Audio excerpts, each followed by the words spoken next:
ہم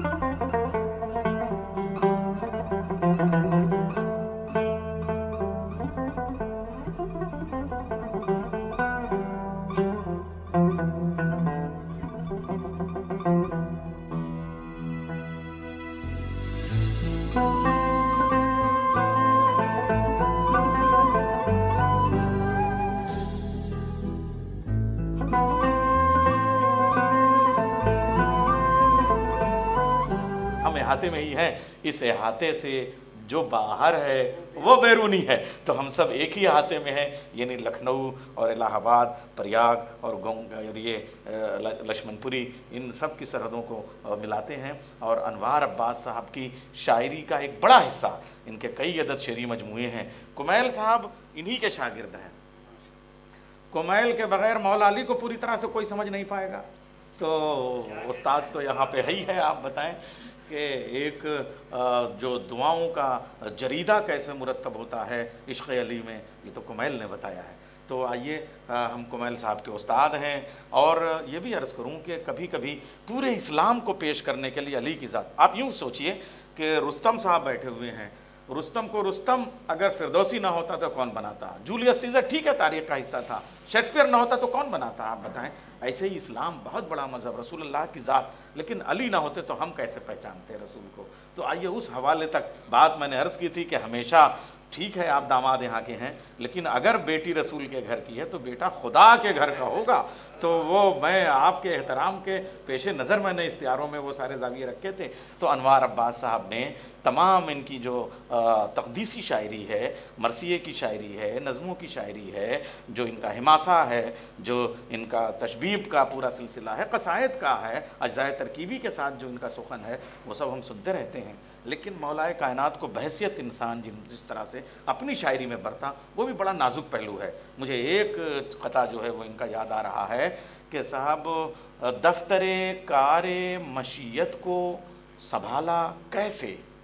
ظاہر سی بات ہے کیا کیوں کیسے وہیں ہوتا ہے جہاں انسانی جذبے ہوتے ہیں، انسانی سوال پیدا ہوتا ہے کہ دفتر کار مشیت کو سنبھالا کیسے، ایک مربی کی طرح دین کو پالا کیسے، دن میں مزدوری کریں رات میں روٹی بانٹیں، یا علی آپ نے یہ وقت نکالا کیسے، دن میں مزدوری کریں رات میں روٹی بانٹیں، یا علی آپ نے یہ وقت نکالا کیسے۔ ان مصروں کے خالق ہیں، بہت ساری ان کی شاعری ہے، لیکن اب میں عرض کو طول نہیں دینا چاہتا۔ فرض عرض کے طور پہ خدمت میں چل رہا ہوں، حرف التماس لے کے جناب انوار عباس صاحب، انوار الہ آباد تشریف۔ اب ہم الہ آباد تک آئے۔ حضرات والا جناب صدر کی اجازت سے چند معروضات حاضر خدمت کیے دیتا ہوں۔ کیفیت یہ ہے کہ بہت پڑھے لکھے لوگوں کی صف میں مجھے بٹھال دیا گیا، اور میرے سامنے بھی جو مجمع ہے وہ بہت پڑھا لکھا ہے۔ گزری ہوئی زندگی اور یادداشت کے حوالوں سے اگر کچھ بات کی جائے تو وہ کتابوں کی زندگی میں بڑی اہمیت ہے۔ کتابوں کی زندگی میں بڑی اہمیت ہے۔ اتفاق سے ہم قریب سبھی اسی دور کے ہیں، اور ہم نے وہ جاتا جاتا زمانہ دیکھا ہے جب ہمارے بزرگ کتابوں کے تکیے لگاتے تھے، جب بستروں پر کتابوں کے تکیے ہوا کرتے تھے، جب ہم کاغذ کی مہک اور اس کے ذائقے کا عرفان رکھتے تھے، جب کتابیں ہمارے گھر میں داخلہ لیا کرتی تھیں تو ایک گھر کا ایک فرد بن جاتی تھیں، اور الگ الگ افراد خاندان کے رابطے میں آنے کے بعد دسترخوان پر ہم ان کے بارے میں ایک تبادلہ خیال کیا کرتے تھے۔ یہ تھی ہماری زندگی میں کتابیں۔ پھر وقت کے ساتھ جو تبدیلیاں آئیں تو سرہانے سے وہ کتابیں نکل کر کے اور موبائل آ گیا۔ اب ہم موبائل کے پابند ہیں. ہر جدت بہت کام کی ہوتی ہے، لیکن جدت کو اس شدت سے نہ اپنایا جائے کہ روایتیں چھوٹ جائیں. میں روایتوں پہ قائم رہتے ہوئے جدتوں کو قبول کرنے کا عادی ہوں کہ اس سے کچھ اضافہ ہوتا ہے، گھٹتا نہیں ہے. ترقیوں کو قبول کیا جانا چاہیے. آج کتابوں کی صورتحال یہ ہو گئی ہے کہ کتابیں بہت ساری چیزوں کی طرح گھر میں ایک آرائش و زینت کا سبب ہو گئی ہیں، اور اس کو پشت پر رکھ کر کے اکثر یہ پیغام دینے کی کوشش کی جاتی ہے کہ میرے پشت پر کتابیں ہیں. یہ کتابیں اس لیے نہیں ہوتی کہ آپ اس کا مظاہرہ کریں یا اس کا ذخیرہ کریں، بلکہ کتابیں اس لیے ہوتی ہیں کہ ان کو زندگی میں اتارا جائے.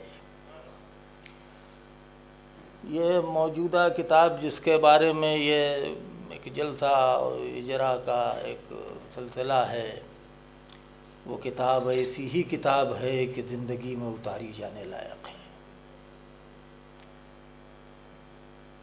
ہم لوگ بہرحال آدھے سے زیادہ حصہ ادبی دنیا کے مان لیے گئے ہیں، اور باقی حصہ دین سے نکالے ہوئے بھی ہیں. لیکن یہ کہ ایسا لوگوں کو لگتا ہوگا.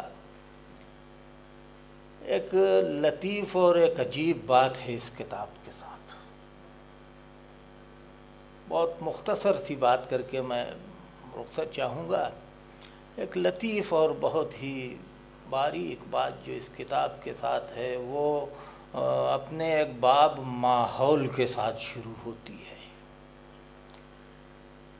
جب اس ماحول کو آپ پڑھتے ہیں تو ایسا لگ رہا ہوتا ہے آپ کو کہ جیسے کسی ڈرامے کا سین پڑھ رہے ہوں آپ. تو کمال اس کتاب کے لکھنے والے کا یہ ہے کہ اس نے دینی کتاب کو تمام ادبی زاویوں کے ساتھ پیش کیا ہے، اور یہ اس کی تازگی اور دلچسپی کا سبب ہے. اور اس کتاب کا یہ باب پڑھنے کے بعد اس کتاب نے مجھے اپنی طرف راغب کیا، اور میں سلسلے سے تو نہیں، جگہ جگہ سے پڑھ سکا، مگر اس میں جو ایک کیفیت جو شروع سے آخر تک ملی وہ یہ ملی کہ وہ اپنی تازگی کو نہیں کھوتی اور اپنی اس سین کو نہیں کھوتی جو آپ کو کسی زمانے سے کہ بار بار قریب نہیں صرف نہیں کرتا بلکہ اس کو دکھاتا بھی ہے. اس کتاب کے تخلیق کرنے والے نے لفظوں سے تصویریں بنانے میں کامیابی حاصل کی ہے. یہ تصویر آپ کو لفظوں کے درمیان زمانے دکھانے پر قادر ہے. یہی اس کی ایک خاصیت میں نے محسوس کی. ابھی اس کو پڑھوں گا، ضرور پڑھوں گا کہ جس قدر وہ ہے. اب مولا کائنات کے سلسلے سے یہ ایک کتاب ہے، اور نیر صاحب تو قابل آدمی ہیں، وہ سب جانتے ہیں. اور مگر مجھے اکثر لگتا ہے کہ ہم جب یہ بات کہتے ہیں کہ پوچھو کا واقعہ جب ہم بیان کرتے ہیں کہ ہم سے معلوم کرو، ہم سے پوچھو، تو شاید ہم ایک بہت بڑا واقعہ اس وقت فراموش کر جاتے ہیں. اور وہ واقعہ یہ ہے کہ ایک ایسا عالم جس کا سینہ علم سے تنگی کر رہا ہو اور اس کو ان حالات میں زمین سے بات کرنے کی مجبوری برداشت کرنی پڑے. یہ کوئی فضائل کا گوشہ نہیں ہے، یہ علی اپنے مصائب کا مظاہرہ کر رہے ہیں. جب کوئی قابل و عالم ہوتا ہے وہ چاہتا ہے کہ اس سے لوگ حاصل کریں.